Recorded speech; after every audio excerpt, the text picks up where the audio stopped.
झूठ तो कभी कभार व्यवहार में बोलना ही पड़ता है, तो झूठ यदि व्यवहार के लिए बोलते हैं तो उसमें क्या होगा, संत जी पूछ रहे हैं। तो यहाँ पंचम स्कंद में कैसे कैसे पापियों को किस किस नरक की व्यवस्था की गई है वह बताते हैं और पंचम स्कंद पूर्ण होता है। षष्ठ स्कंद के प्रारंभ में परीक्षित जी ने सुखदेव स्वामी से यही प्रश्न किया कि जीवन में झूठ तो बहुत बोले हैं, बोलना पड़ता है, और भी कई सारे पाप हो जाते हैं, तो इसके लिए कोई उपाय है कि नहीं, कोई प्रायश्चित है कि नहीं।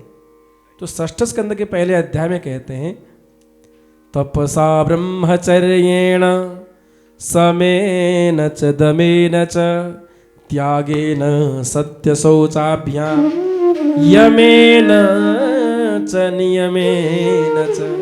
इन नियमों के माध्यम से अपने कुकर्म को प्रायश्चित कर सकते हैं। सबसे पहला है तपस्या, त्याग के द्वारा, तपस्या के द्वारा अपने पापों को धुला जा सकता है।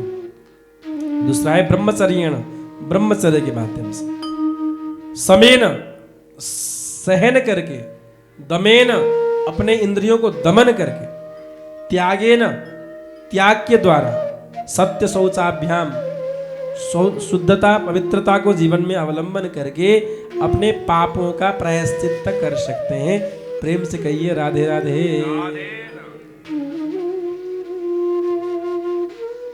परीक्षित ने कहा प्रभु जी अब कहाँ सम दम नियम, कहाँ से कैसे, मेरे पास तो अब सिर्फ 3 दिन रह गए। 3 दिन में क्या ब्रह्मचर्य, क्या सम, क्या दम, क्या उपासना, कुछ भी तो नहीं हो पाएगा। आप तो मुझे बताएं, मैंने पाप भी बहुत किए। कहाँ आप गए बैठ करके और हाथ जोड़ के प्रार्थना कर रहे हैं, मेरे पास सिर्फ 3 दिन है। जीवन के सारे पाप 3-4 दिन में धुलने का कोई उपाय है कि नहीं। सुखदेव स्वामी जी मुस्कुराकर कहते हैं है, एक उपाय है। क्या है?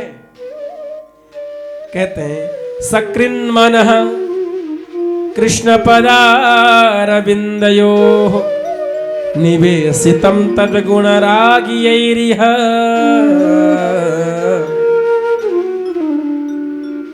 न ते यमं पाशभृताश्च तद्भटान् स्वप्नेऽपि पश्यन्ति चिरण निष्कृता। सकृन् मनः माने कुछ क्षण के लिए भी यदि हम कृष्ण पदारविन्दयोः भगवान श्री कृष्ण के पदारविंद को, पदारविंद मकरंद को चिंतन करें, भगवान श्री राम के, भगवान श्री कृष्ण के पदारविंद के को चिंतन करें तो पाप सारे धुल जाते हैं। इसका मतलब यह है दिन में कुछ समय ही सही भगवान की स्मृति और नाम मंत्र का जप अपरिहार्य है। दिन भर किया गया यदि अज्ञात वसात भूल करके पाप तो हो ही जाता है। कभी कभार परिवार को चलाने के लिए, है ना, कुछ अपने परिस्थितियों को संवारने के लिए भी झूठ बोलना पड़ता है, पाप हो जाता है। तो उन सब पापों को कटाने का बस एक ही उपाय है। क्या है वो? कृष्ण पदारविंदयोः मनः निवेशयित। यदि मन को भगवान श्री कृष्ण के पदारविंद में कुछ समय के लिए ही प्रत्येक दिन समर्पित करते हैं तो सारा पाप जो है धुल जाता है। नहीं समझे?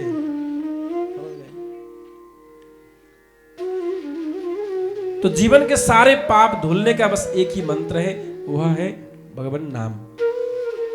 आगे जाकर के एक कथा श्रवण कराते हैं जिसको कहते हैं अजामिलोपाख्यान। अजामिल ने जीवन भर पाप ही पाप किया, सत्कर्म तो कभी किया ही नहीं। चोरी की, डकैतियां की, कुकर्म किया, जीवन भर सत्कर्म कभी किया नहीं।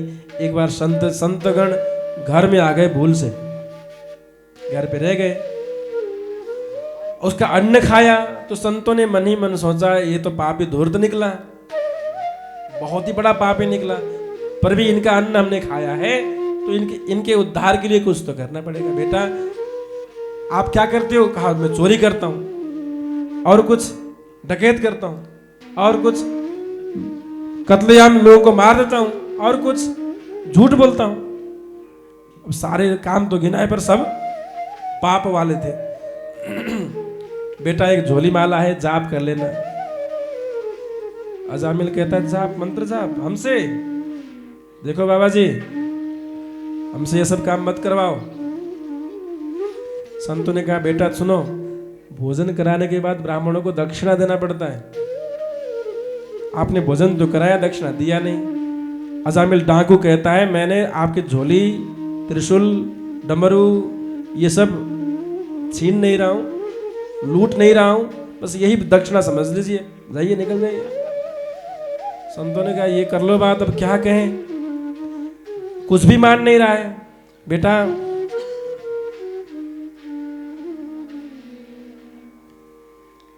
एक हरे पत्ते को दिखाया, ये कैसा है बेटा?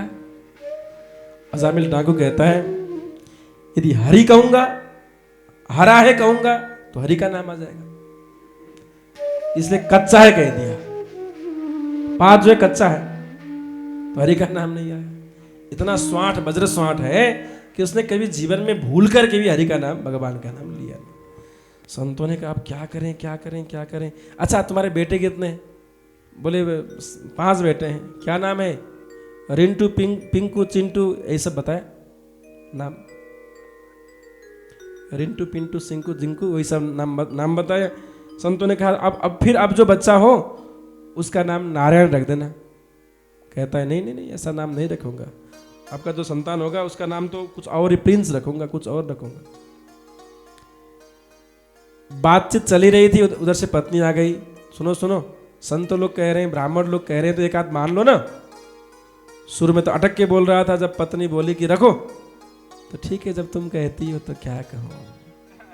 हाँ, दुनिया के सब डरते थे अजामिल से, अजामिल केवल अपनी घर वाली से डरता था। सब डरते ही हैं, ऐसा ही होता है हर घर में, डरना पड़ता ही है। नहीं डरोगे तो फिर सूखी रोटी मिलेगी, तोड़ते रहो जीवन भर। एक व्यक्ति पहुंच गया डॉक्टर के पास। डॉक्टर साहब मेरे दांत टूट गए, डॉक्टर साहब। डॉक्टर ने कहा कैसे टूटे, क्या हुआ? क्या बताऊं डॉक्टर साहब, सुबह जो रोटी तोड़ी, सुबह जब रोटी आई थाल में परोस करके, बड़ी कड़ी थी रोटी, कड़क थी। डॉक्टर ने कहा तो इतने कड़क रोटी नहीं खाना चाहिए था, दांत टूट गए तुम्हारे,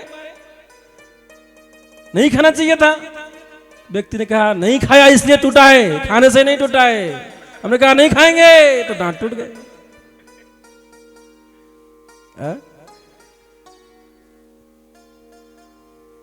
अजामिल डरता था, खूब डरता था। ठीक है तुम कहती हो तो नाम रख देंगे। कनिष्ठ पुत्र का नाम रख दिया नारायण। अब तो दिन में 10, 20, 50 बार बेटा नारायण कैसे हो, चलो चलो दुकान चलो नारायण, जगो नारायण, अरे खा लो नारायण, चाय पी लो नारायण, करते करते दिन में 20-50 बार नारायण का नाम तो आ ही जाता। तो अंतिम में मरते वक्त पर अंतिम क्षण में जब यमदूत आ गए, यमदूत को देख करके जोर से चिल्लाया, नारायण बेटे नारायण, पुत्र नारायण कहाँ हो तुम, पुत्रम नारायण वयम, बेटे आ जाओ मेरी मृत्यु होने वाली है, यमदूत आ गए आ जाओ। अंतिम में नारायण जैसे कहा तो भगवान के पार्षद आ गए, यमदूतों को वहां से भगा दिया और अजामिल को बैकुंठ लेकर के चले गए। देखिए तो जीवन भर पाप ही पाप किया, मरते वक्त वो भी अपने पुत्र को बुलाया था, नारायण भगवान को बुलाया नहीं था।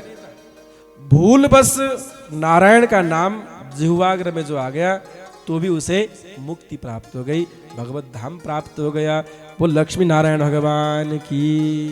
यदि हम प्रेम से, श्रद्धा से, भाव से भगवान का नाम जाप करें तो हमें कितना पुण्य प्राप्त होगा, कितने भगवान के हम पास पहुंचेंगे। तो पहले के जो भी लोग होते थे ना, बुजुर्ग लोग बहुत ही बुद्धिवान होते थे। हम सबों का नाम भगवान के नाम से ही होगा। मेरा नाम ईश्वर कृष्ण है, राजेंद्र जी हैं, देखिए यम जी हैं, तो यम जी हैं, यमराज जी सबसे इधर बैठे हैं, यमराज जी हैं, और संदेश जी हैं, सागर जी हैं, विष्णु जी हैं उधर बांसुरी में बैठे हैं। तो जितने भी नाम सब ठाकुर जी के नाम से ही हैं।